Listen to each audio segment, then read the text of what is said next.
Hello my ducks, it's Simon here. Welcome back to the Hermit's Cave. So today, let me just move these oils, I've just been playing around. Today I thought we'd take a look at the American Renaissance Tarot. I didn't know much about this deck at all. It has been sent to me for the purpose of review by Red Feather, which I was very grateful for. A few months ago now, they asked if there was any particular decks I would be interested in, and I sent some off. And I think they've had some issues with their shipping, so they've just been coming as and when. So it was a total surprise. It came about a week ago.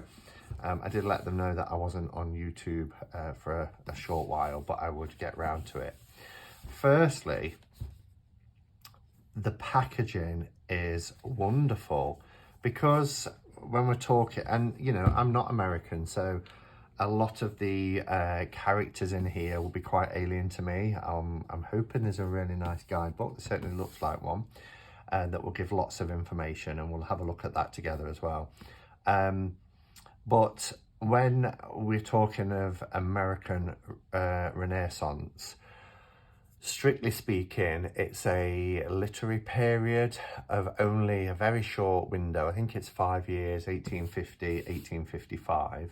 But the creators here, Thea Wershing and Celeste Pillet, I think I've pronounced that name right, are paying homage to America's most talented writers and iconic figures. It's not all about literary people. You know, there's activists in this, there are religious leaders, but they've broadened that time frame from, I believe it was 1825 to 1875, so like a 50-year period rather than a 5-year period.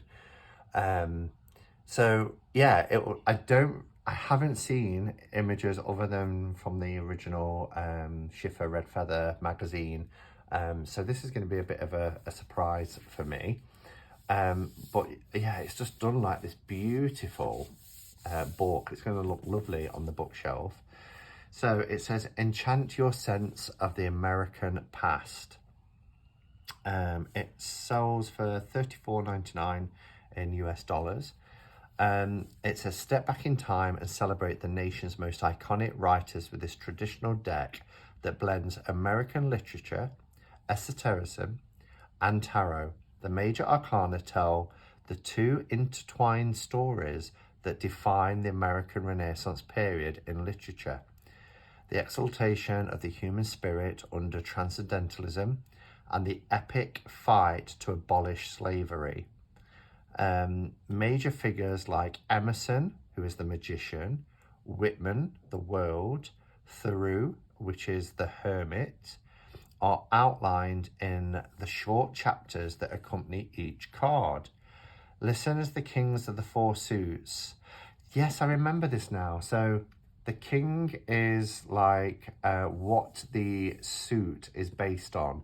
So I think something, from what I remember, it's coming back to me. I think Moby Dick, what was his name? Herman Melville is the king, and the suit pays reference to Moby Dick.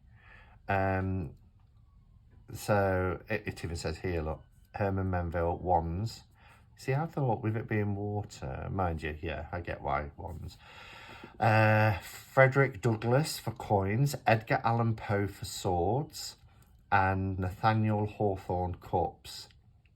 Tell their tales as illustrated in the minor arcana. Over 30 writers from the years of 1825 to 1875, I did get those dates right, are profiled in this project that expertly reveal how the America's metaphysical history is at work beneath the surface of its classic literature. So that's a really interesting concept, isn't it? It's almost like a deck of 5 parts, which I guess any tarot is really, but I like the way it's, you know, you've got your writers, your religious leaders, your activists and everything taking up the major arcana, and I like how they've split each of the minors. Oh wow, look at the presentation of this. This is beautiful. So we've got a really nice thick book, as you can see here. This is gorgeous. I love how the pages have got this kind of off-white, almost sepia toned. It's giving it a nice aged feel. You've got these clouds, and there's a lot of information here. So we can see here we've got Temperance, which is Elizabeth Cady Stanton. Tells you a little bit about her 1815 to 1902, why she's representing the Temperance card, and some background about her Temperance in the American Renaissance Tarot also refers to the moderation of appetite and literal temperance movement. And then we've got some keywords here in a reading, and then we go into the Devil. It's quite strange how the font is split across here. It makes me want to read down, and then, but yeah, so interesting book. The Magician. And then we go to our, so is the King the Pioneer, or is that like the page? No, that's the kind of the Knight. It's the King of Cups here. We've got Frederick Douglass King. Frederick Douglass King of Coins. Cedar Hill. So really interesting. So this book is 240 pages. It feels really thick, but then the paper is really, really good quality as well. Really interesting. So I'm going to keep this out just in case we get a little bit stuck. Beautiful. Yeah, so let's just have a look at the contents actually. I wonder if it tells you to glance who's who. It does. This is really handy. So we've got the foreword, the preface, the acknowledgements, the introduction. But I like this, how it just says, you know, Moon, Margaret and Kate Fox, Abraham Lincoln for judgment. So this is good just to have it at a glance. So we'll keep that out.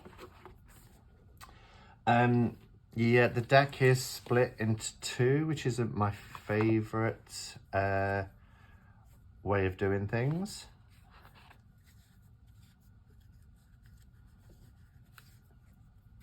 I like the box. The box is really, really nice. This is fixed and quite sturdy. So take the plastic bands off.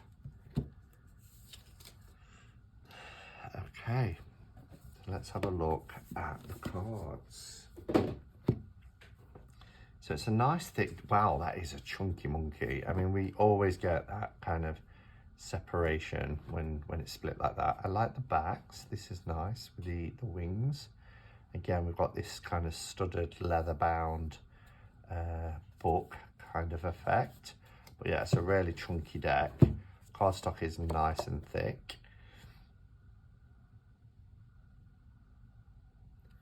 That looks like, could it be the Urim and Thummim? Let's have a look. I'm just, I don't remember seeing. Oh, why don't I just go to the front? It is. It's Joseph Smith. Oh my goodness. That is a bit of a shock. I mean, it does say religious people, but I didn't think I would ever own a tarot deck that has Joseph Smith. Which is, so Joseph Smith, if you didn't know, is the founder of Mormonism, which is my background. I didn't have a brilliant experience within the Mormon church, so that was quite a shock.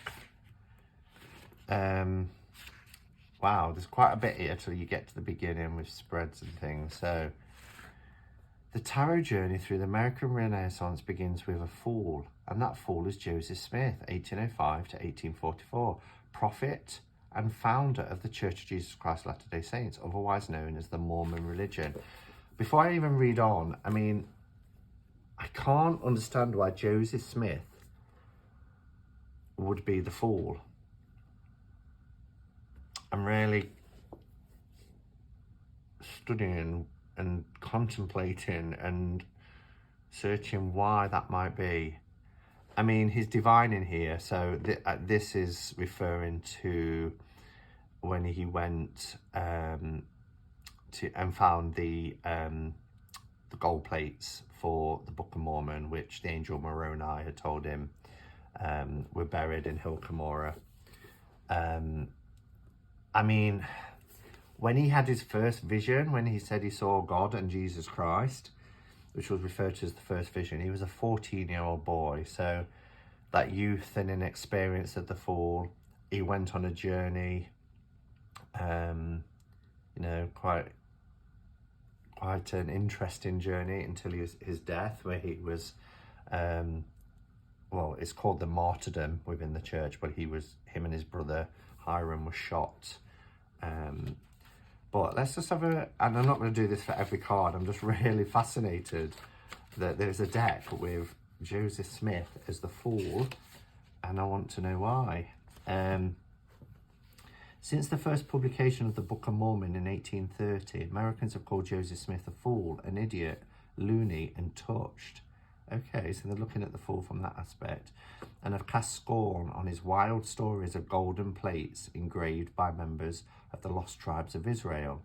Smith was ultimately murdered for his attempt to sacrifice celestial marriage or polygamy, celestial marriage or polygamy, and for setting himself up as a god.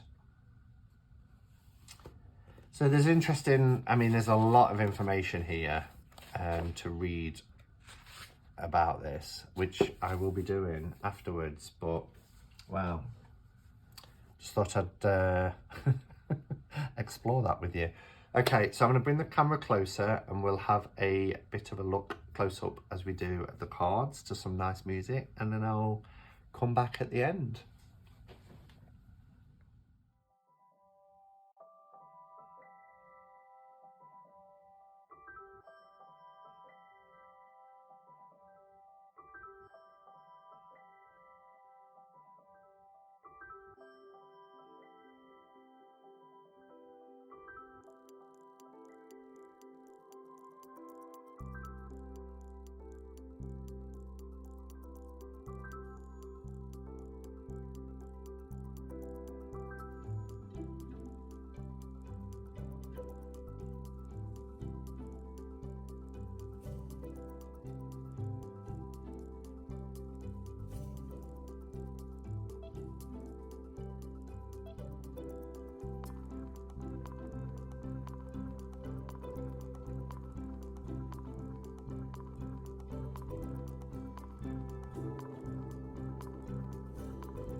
Okay, so I think the artwork is stunning, really, really stunning. It's a beautiful,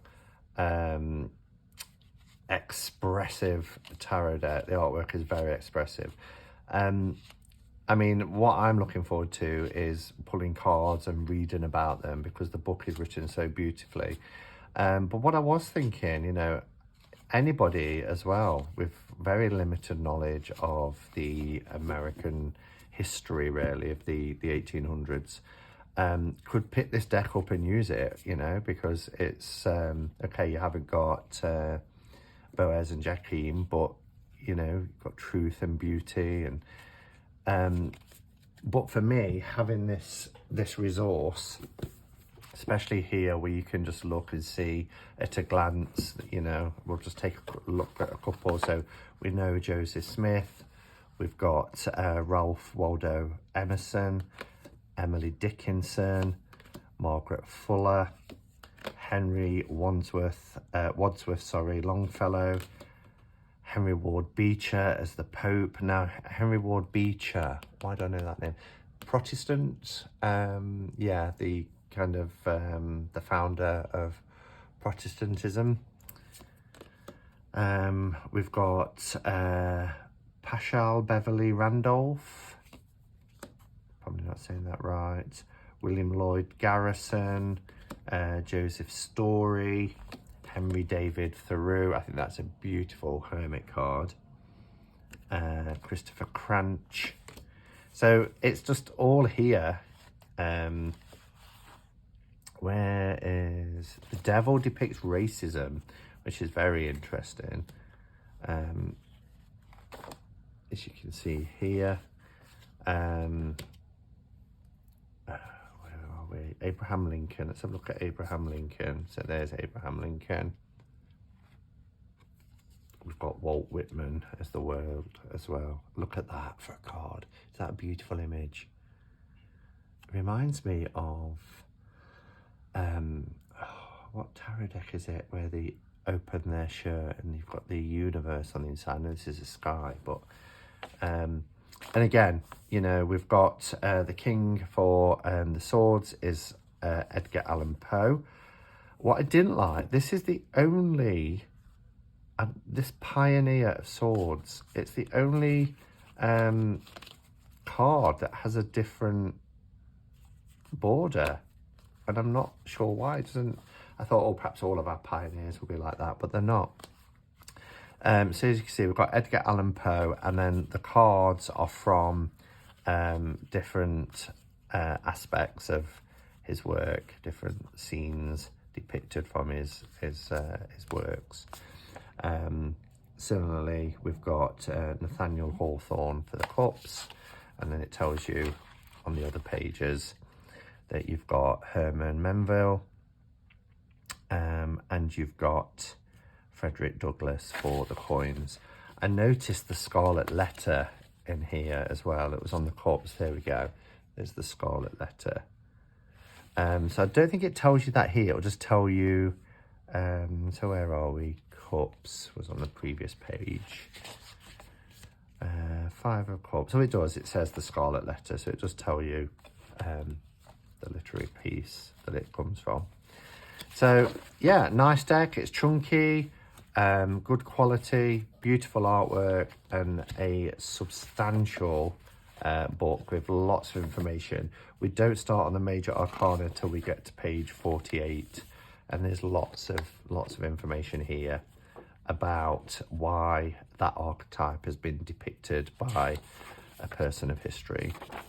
So not a lot on in a reading, more keywords. But I like these little quotes as well. What's the one for Joseph Smith? Be interesting to see. If you search deep within the earth with right action, you'll discover the Philosopher's Stone. Okay.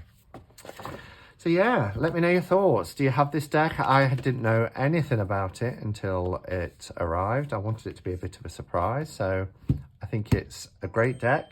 So yeah, let me know your thoughts, and thank you for watching. And until next time, go in peace. Namaste. and blessed be.